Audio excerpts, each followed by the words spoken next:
तुम सिर्फ एक पुलिस अफसर नहीं हो, तुम हमारे लिए एक हथियार हो। ऐसा हथियार जो बिना गोली चलाए दुश्मन को तोड़ सकता है। सर, अगर वतन का हुक्म है तो जान भी कुर्बान है। आप सिर्फ ये बताइए, टारगेट क्या है? अपने मुल्क के लिए पीछे नहीं हटूंगी। भारत का एक सैन्य इलाका जहां ऐसे हथियारों का परीक्षण हो रहा है जिनकी जानकारी हमारे लिए सोने से भी ज्यादा कीमती है। लेकिन वो इलाका तो पूरी तरह हाई सिक्योरिटी जोन है। वहां पहुंचना नामुमकिन माना जाता है सर। नामुमकिन सिर्फ डरपोकों के लिए होता है, और तुम डरपोक नहीं हो। तुम भारत में एक आम औरत बनकर जाओगी, न वर्दी, न पहचान, न कोई सहारा। ये एक ऐसा खेल है जहां एक गलती और सीधे मौत। अगर पकड़ी गई तो पाकिस्तान तुम्हें पहचानने से भी इनकार कर देगा। सर, अगर मेरी पहचान मिटानी पड़े तो मिटा दीजिए, लेकिन मिशन अधूरा नहीं रहेगा। या तो मैं कामयाबी लेकर लौटूंगी या फिर कभी वापस नहीं। दोस्तों, कहानी शुरू करने से पहले आप सभी से निवेदन है कि अगर आप भी सच्चे देशभक्त हैं तो इस कहानी को पूरी सुनें और वीडियो को लाइक करें, शेयर करें और कमेंट बॉक्स में जय हिंद जरूर लिखें। तो आइए जानते हैं वो घटना जो शायद आज तक किसी ने आपको नहीं बताई। पाकिस्तान की खुफिया एजेंसी ISI ने एक बेहद साहसी और खूबसूरत महिला अफसर को भारत में एक संवेदनशील मिशन के लिए तैयार किया था। उसका नाम था सीमा हैदर, जो अपने पद से पाकिस्तान की एक सीनियर पुलिस अफसर यानी ESP थी। सीमा हैदर को ISI के सीनियर अधिकारी ने जो काम सौंपा था वह था भारत के एक ऐसे सैन्य क्षेत्र की जासूसी करना जहां नए हथियारों का परीक्षण हो रहा था। उसे वहां से गुप्त जानकारियां जुटाकर पाकिस्तान पहुंचानी थी। रात के समय एक गुप्त रास्ते से सीमा हैदर ने भारत पाक सीमा पार कर राजस्थान के रेगिस्तानी इलाके में दाखिल हुई। उसने भिखारिन का भेष धारण किया हुआ था, साधारण और फटे पुराने कपड़े पहने, बाल बिखरे हुए थे और साथ में एक पुराना थैला भी ले लिया था जिसमें उसका कुछ जरूरी सामान था। कई किलोमीटर पैदल चलने के बाद सुबह वह उस शहर के बाहरी इलाके में पहुंच गई जहां भारतीय सेना का गुप्त बेस मौजूद था। सीमा हैदर बेस के पास घूम ही रही थी, तभी एक जवान ने उसे देख लिया और उससे पूछने लगा, अरे ओ लड़की, कौन हो तुम और यहाँ क्या कर रही हो? साहब, मैं भटक गई हूँ। 2 दिन से कुछ खाया नहीं है। भटक गई हो या जानबूझकर आई हो? ये इलाका आम लोगों के लिए नहीं है। कुछ चालाकी करने की कोशिश तो नहीं कर रही हो? साहब, भूख इंसान को बहुत दूर तक ले आती है। मुझे लगा शायद कहीं से थोड़ा खाना मिल जाए, इसलिए मैं आशा लगाकर इधर आई हूँ। यहाँ कोई घर नहीं है और न ही किसी को खाना देने की इजाजत। ये रेस्ट्रिक्टेड एरिया है, यहाँ आना सख्त मना है, समझी? यहाँ से थोड़ी दूरी पे एक कॉलोनी है, वहां चले जाना, खाना मिल जाएगा। भगवान आपका भला करे साहब। फिर सीमा हैदर सीधे सैनिक कॉलोनी में पहुंच गई और अगले 4 दिनों तक वह सैनिक क्वार्टरों के आसपास भिखारिन बनकर घूमती रही। गली गली जाकर भीख मांगती, खुद को बेसहारा बताकर लोगों से मदद की गुहार लगाती। वह जानती थी कि सेना के लोग दिल के नरम होते हैं, इसलिए वह हर बार नया तरीका अपनाती। कभी बच्चों के सामने बैठकर रोने लगती तो कभी बुजुर्गों के सामने अपनी बीमार माँ की झूठी कहानी सुनाकर 2 रोटियों की भीख मांगती। धीरे धीरे उसकी शक्ल कई घरों को पहचान में आने लगी और लोग उसे बेचारी समझने लगे। सेना क्षेत्र के पास ही एक पुराना और वीरान खंडहर हुआ कमरा था जो अब किसी काम में नहीं आता था। सीमा हैदर ने वहीं अपना रहने का ठिकाना बना लिया था। रात को वहीं सोती और दिन भर सैनिक क्वार्टरों के आसपास भटकती रहती। एक दिन वह एक पूर्व सैनिक के घर भीख मांगने पहुंची। वह परिवार बहुत दयालु था। उन्होंने उसे खाना दिया और पहनने के लिए कुछ पुराने कपड़े भी दे दिए। इसके बाद सीमा हैदर रोज वहां जाने लगी और धीरे धीरे उस परिवार सहित आसपास के कई लोगों का भरोसा जीतने लगी। अब वह सिर्फ खाने के लिए नहीं आती थी, बल्कि बातों बातों में दर्द, संघर्ष और देशभक्ति की झूठी कहानियां सुनाकर लोगों की सहानुभूति बटोरती थी। इसी बीच उसने अपनी असली चाल शुरू की। उसने एक छोटा सा अत्याधुनिक स्पाई कैमरा अपने कपड़ों में छिपा लिया। अब वह सैनिक क्वार्टरों के पास घूमते हुए चुपचाप फौजियों की बातचीत रिकॉर्ड करने लगी। कभी आपसी बातें, कभी मीटिंग के बाहर से आती रणनीति की आवाजें, तो कभी हथियारों से जुड़ी जानकारियां। रात के अंधेरे में जब सब सो जाते, वह धीरे से अपने उसी बंकर नुमा कमरे में लौट जाती। उस वीरान बंकर नुमा कमरे में सीमा हैदर ने एक छोटा सा सैटेलाइट ट्रांसमिशन डिवाइस छिपा रखा था। वहीं से वह अपनी रिकॉर्ड की हुई जानकारियां चुपचाप पाकिस्तान भेजती रहती थी। इतने दिनों तक किसी को उस पर शक तक नहीं हुआ, लेकिन कहते हैं ना, किस्मत के आगे कोई चाल नहीं चलती। पास के ही क्वार्टर में रहने वाला एक जवान हितेश कुमार, जो बेहद होशियार और अनुशासित सिपाही था, उसकी हरकतों पर गौर करने लगा। उसे बार बार यही सवाल परेशान करता था, अरे यार, ये इतनी सुंदर और संभली हुई महिला इस हालत में क्यों है? ये सिर्फ फौजियों के क्वार्टरों में ही क्यों जाती है? और सबसे बड़ी बात, वो रात होते ही अचानक कहां गायब हो जाती है? कुछ तो चक्कर है यार इसका। एक दिन हितेश ने रास्ते में ही सीमा हैदर को रोक लिया और उससे सवाल किया। एक मिनट रुकिए मैडम, तुम्हारे लिए मेरे मन में एक सवाल है जो हर रोज मेरे मन में खटकता है। पूछिए साहब, जो भी सवाल है पूछिए। तुम रोज इसी रास्ते पे दिखती हो, तुम देखने में सुंदर हो, सलीकेदार हो, फिर इस हालत में क्यों? नाम क्या है तुम्हारा? मेरा नाम सीमा है। किस्मत ने ही मेरे हालातों को ऐसा कर दिया साहब। पूरा नाम बताओ।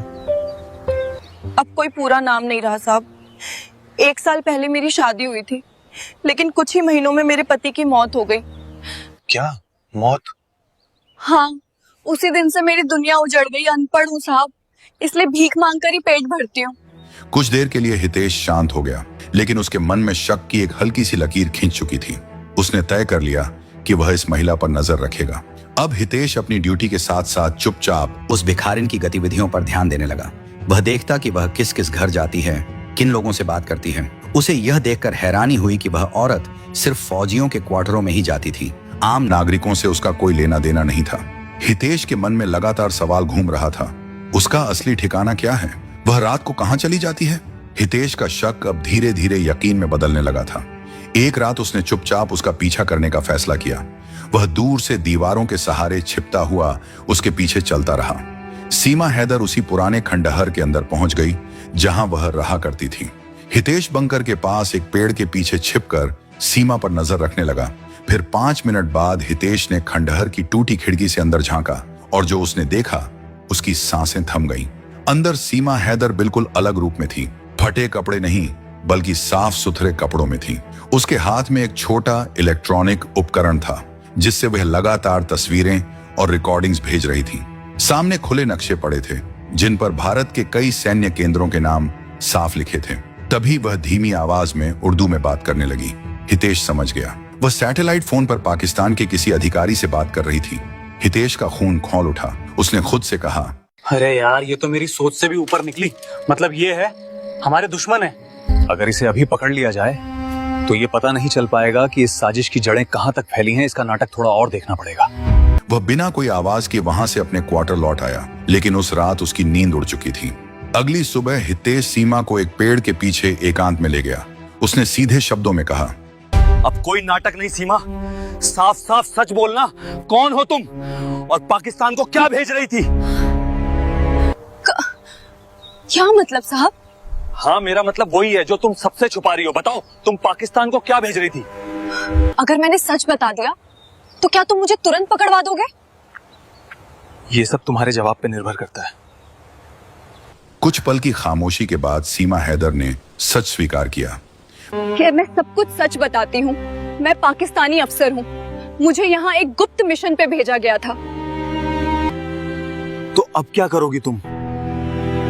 अब मैं कुछ नहीं कर सकती। अब तो मैं पकड़ी जा चुकी हूँ। तो क्या अब मैं तुम्हें गिरफ्तार करवा दूं? नहीं साहब, मुझे गिरफ्तार मत कीजिए। आपको जो चाहिए मैं देने को तैयार हूँ। आप जो कहेंगे मैं वही करूंगी। बस मुझे बचा लीजिए। मैं आज से पाकिस्तान में कोई जानकारी नहीं भेजूंगी, अल्लाह की कसम। हितेश एक पल के लिए सोच में पड़ गया। वह वर्दी में था, लेकिन उसका दिल कुछ और ही सोचने लगा। सामने एक बेहद खूबसूरत औरत खड़ी थी। सीमा उसे सामने से ऐसे देख रही थी जैसे वह पूरी तरह खुद को समर्पित करने को तैयार हो। कुछ देर चुप रहने के बाद हितेश ने बस इतना कहा, सुनो, एक काम करो, आज शाम मेरे घर आ जाना, तब तय करूंगा कि आगे क्या करना है। ठीक है साहब, अब मैं चलती हूँ। शाम को अच्छे से तैयार होके आऊंगी। शाम को मिलते हैं सर। शाम होते ही सीमा हैदर ने साफ सुथरे कपड़े पहने, बाल संवारे और हितेश के क्वार्टर में पहुंच गई। वह रात दोनों ने एक दूसरे के साथ गुजारी। यह नजदीकी तन की थी, मन की थी, या सिर्फ छल था, यह साफ नहीं था। लेकिन उस रात से उनके बीच एक नए रिश्ते ने जन्म ले लिया और अगले दिन से सीमा हैदर ने पाकिस्तान को कोई भी डाटा भेजना बंद कर दिया। हितेश ने उसका सैटेलाइट फोन और इलेक्ट्रॉनिक डिवाइस जब्त कर लिए। प्यार था, लेकिन देश पहले था। हितेश अब एक गहरी मानसिक उलझन में जी रहा था। एक ओर सीमा हैदर की मोहब्बत थी जो उसके दिल की गहराइयों तक उतर चुकी थी, दूसरी ओर देशभक्ति और संदेह था जो उसकी आत्मा को लगातार झकझोर रहा था। अब सीमा हैदर पहले जैसी चुप नहीं रहती थी। वह हितेश से अपने जीवन के बारे में खुलकर बातें करने लगी थी। अपने अतीत की झूठी कहानियां सुनाकर वह उसका भरोसा जीतने की कोशिश करती। दोनों शाम को साथ बैठते, बातें करते, खाना खाते और फिर साथ समय बिताते। हितेश अक्सर सोचता, क्या सच में इसके पीछे कोई मजबूरी है या ये सब मेरे साथ कोई नाटक कर रही है। उधर पाकिस्तान में आईएसआई बेचैन हो चुकी थी। लगातार सीमा हैदर से डांटा न मिलने पर वहां हलचल बढ़ने लगी। आखिरकार एक विशेष ऑपरेशन कहर की योजना बनाई गई। यह ऐसा मिशन था जिसमें भारत में छिपे एक अफसर की निष्क्रियता को देखते हुए बल प्रयोग के जरिए ध्यान भटकाने का फैसला लिया गया। कहानी अब एक बेहद खतरनाक मोड़ पर पहुंच चुकी थी। पाकिस्तान में आईएसआई के एक अफसर ने सख्त लहजे में कहा, अब सीमा हैदर को भूल जाओ। या तो वो पकड़ी जा चुकी है या फिर मर चुकी है, इसीलिए वो कोई जानकारी नहीं भेज रही। अब इंतजार खत्म हुआ, अब हमें ही कुछ करना होगा। अब समय आ गया है मैदान में उतरने का। इसके बाद 4 प्रशिक्षित आतंकवादियों को राजस्थान की सीमा से भारत में घुसाया गया। उनका लक्ष्य था सेना के कुछ रिटायर्ड अधिकारियों की एक गुप्त बैठक पर हमला करना। इधर भारत में हितेश के पुराने सैन्य संपर्कों ने उसे बताया कि सीमा पर हलचल बढ़ गई है। हितेश को कुछ अनहोनी का आभास होने लगा था। वह सतर्क हो गया। उसने सीमा हैदर को पकड़ लिया और सीधे सवाल किया, सीमा, कुछ छुपा रही हो क्या? तुम्हारा पाकिस्तान अब क्या करने जा रहा है? सीमा हैदर चुप रही। उसकी आंखों में डर साफ दिख रहा था। अरे अब तो विश्वास करो हितेश, तुम्हारे लिए घर, परिवार, मुल्क सबको छोड़ दिया है। क्या अभी भी मेरे ऊपर डाउट है? अब हितेश पूरी तरह चौकन्ना हो चुका था। उसने सीमा हैदर की गहराई से तलाशी ली और एक छुपा हुआ डिवाइस बरामद किया, एक विशेष कैमरा जो अब भी सक्रिय था। हितेश ने उसकी सारी रिकॉर्डिंग अपने कब्जे में ले ली। उस रात दोनों के बीच तीखी बहस हुई। हितेश गुस्से में चिल्लाया, क्या तुम अब भी पाकिस्तान से जुड़ी हो? वे भारत पे हमला करने वाले हैं। मुझे माफ कर दो हितेश, लेकिन मुझे नहीं पता था कि वे लोग हमला करने वाले हैं। एक पल के लिए हितेश का दिल पसीज गया, लेकिन अगले ही पल उसकी आंखों में भावना नहीं, एक सैनिक की सख्ती थी। अंततः वह दिन आ गया, तब आतंकवादियों ने हमला किया। लक्ष्य था सूबेदार हुकुम सिंह का घर, जहां सेना के कुछ अफसर गुप्त बैठक कर रहे थे। लेकिन भारतीय सेना के जवान और पुलिस पहले से पूरी तरह तैयार थी। गोलियों की बौछार हुई, धमाके गूंजे और चारों ओर अफरा तफरी मच गई। हितेश और उसकी यूनिट ने मोर्चा संभाल लिया। कुछ ही देर में एक एक करके सभी आतंकवादी ढेर कर दिए गए। एक आतंकी के पास से कुछ गुप्त दस्तावेज बरामद हुए, जिन पर सीमा हैदर के हस्ताक्षर और कोड वर्ड साफ दिखाई दे रहे थे। अब किसी तरह का शक बाकी नहीं रहा। सीमा हैदर का अतीत पूरी तरह सामने आ चुका था। हमले के 2 दिन बाद हितेश ने सीमा हैदर को बाहर बुलाया और शांत स्वर में कहा, अब किसी तरह का शक बाकी नहीं रहा सीमा। तुम्हारा अतीत हमारे सामने पूरी तरह आ चुका है। हमले के बाद तुम्हें यहां बुलाने का सिर्फ एक कारण है कि अब तुम पाकिस्तान जा सकती हो। तुम्हारी दी हुई सारी जानकारी हमारे पास है। कुछ समय तक तुमने वफादारी दिखाई, इसलिए फिलहाल तुम पर कोई मुकदमा नहीं चलेगा। लेकिन याद रखना सीमा, तुम्हारे खिलाफ सबूत हमारे पास हमेशा रहेंगे। हितेश, मैंने जो किया बहुत गलत किया, लेकिन मैंने दिल से तुमसे मोहब्बत की है। मुझे इस तरह से जुदा मत करो। ये मोहब्बत नहीं थी सीमा, ये सिर्फ एक भ्रम था, और मैं भ्रम में जीने वाला इंसान नहीं हूं। हितेश हल्का सा मुस्कुराया, लेकिन उसकी आंखें नम थीं। कुछ दिनों बाद एक गुप्त रास्ते के जरिए सीमा हैदर को पाकिस्तान भेज दिया गया।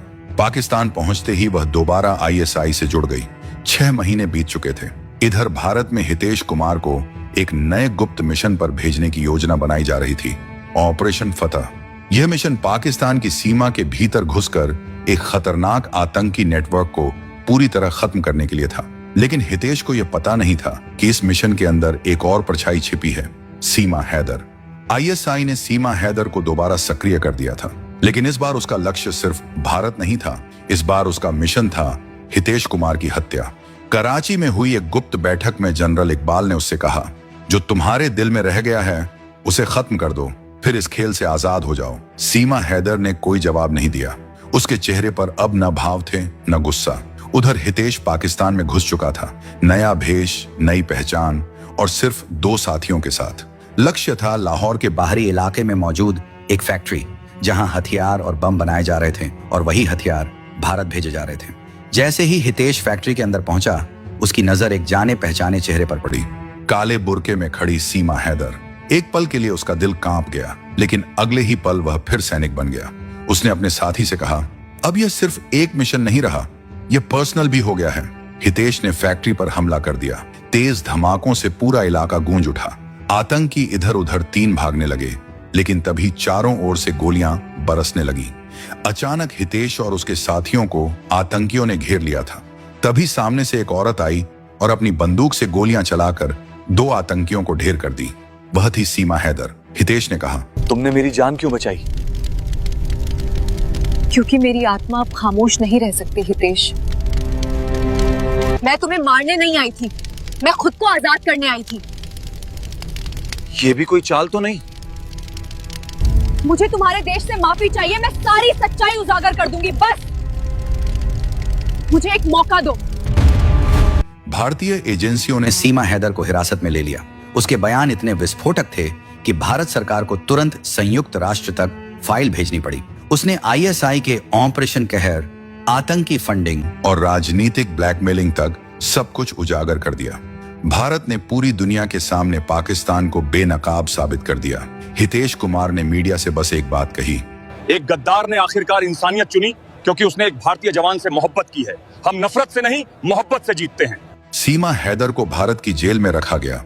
उसने जीवन की सारी मोहमाया त्याग दी।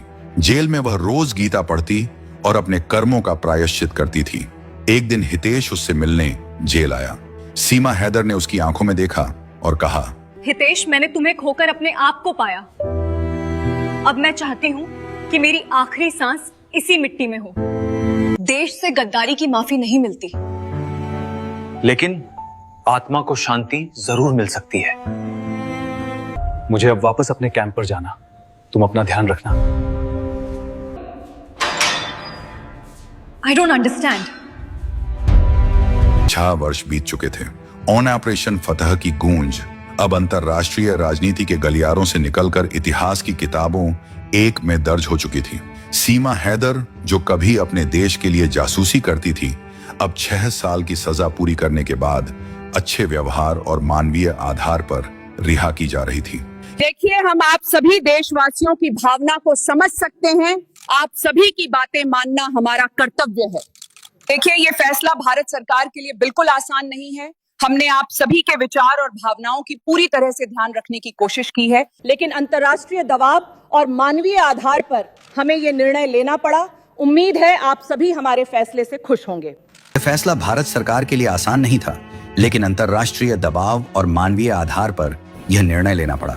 रिहाई के दिन जेल के बाहर कोई मौजूद नहीं था, सिवाय एक के हितेश कुमार। सीमा हैदर चुपचाप उसके सामने खड़ी थी, जैसे कुछ कहना चाहती हो, लेकिन शब्द गले में अटक गए। हितेश ने उसकी ओर देखा और शांत स्वर में कहा, चलो सीमा, तुम्हें तुम्हारे वतन की सरहद तक छोड़ देता हूं।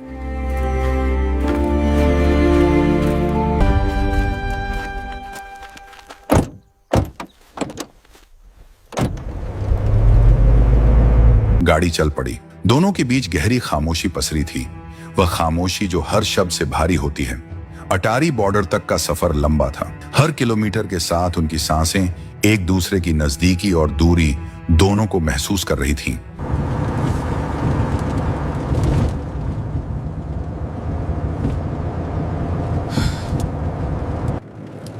क्या हुआ सीमा? बहुत गुमसुम हो। क्या सोच रही हो तुम? मेरी तरफ ऐसे क्यों देख रही हो? मुझे लगा कि शायद तुम मुझे देखने भी नहीं आओगे। मैंने तुम्हें सजा दी है सीमा, अब मोक्ष देना मेरा कर्तव्य है। सीमा हैदर की आंखें भर आईं, लेकिन उसने आंसू गिरने नहीं दिए। अटारी वाघा सीमा पर दोनों आखिरी बार आमने सामने खड़े थे। एक तरफ पाकिस्तानी रेंजर्स, दूसरी तरफ भारतीय जवान। बीच में लगी कंठीली बांट जैसे उनके दिलों के बीच की दूरी को बयान कर रही थी। जाते जाते सीमा हैदर ने पूछा, क्या तुम मुझे माफ कर पाए हो हितेश? मेरी वर्दी ने तुम्हें सजा दी, पर मेरा दिल तुम्हें कभी छोड़ नहीं पाया। अब मैं तुम्हें हर बंधन से आजाद करता हूँ। अपना ध्यान रखना। तुम भी अपना ध्यान रखना हितेश।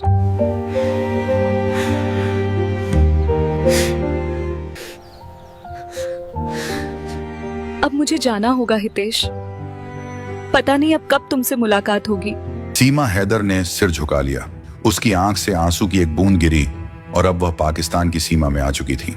अब उसे न कोई नाम चाहिए था, न कोई पहचान, उसे बस आजादी चाहिए थी। 8 महीने बाद हितेश को पाकिस्तान से एक चिट्ठी मिली।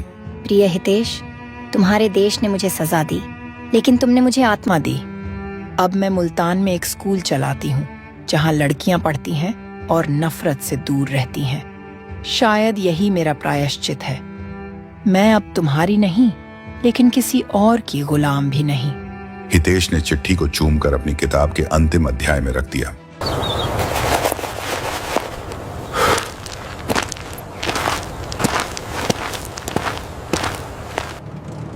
इसी के साथ हमारी ये कहानी समाप्त होती है। तो दोस्तों, आपको कैसी लगी हमारी ये वीडियो? अगर आपको ये वीडियो पसंद आई हो तो इसे लाइक करें और ज्यादा लोगों तक शेयर करें। और कमेंट में इंडियन आर्मी के लिए जय हिंद जरूर लिखें। आप सभी कमेंट जरूर करें, क्योंकि आपका हर एक कमेंट हमें हौसला देता है। यह वीडियो केवल शिक्षा और मनोरंजन के उद्देश्य से बनाया गया है, तो कृपया इसे कहानी रूप में ही देखें। इस कहानी में दिखाए गए सभी पात्र, घटनाएं, संवाद काल्पनिक हैं।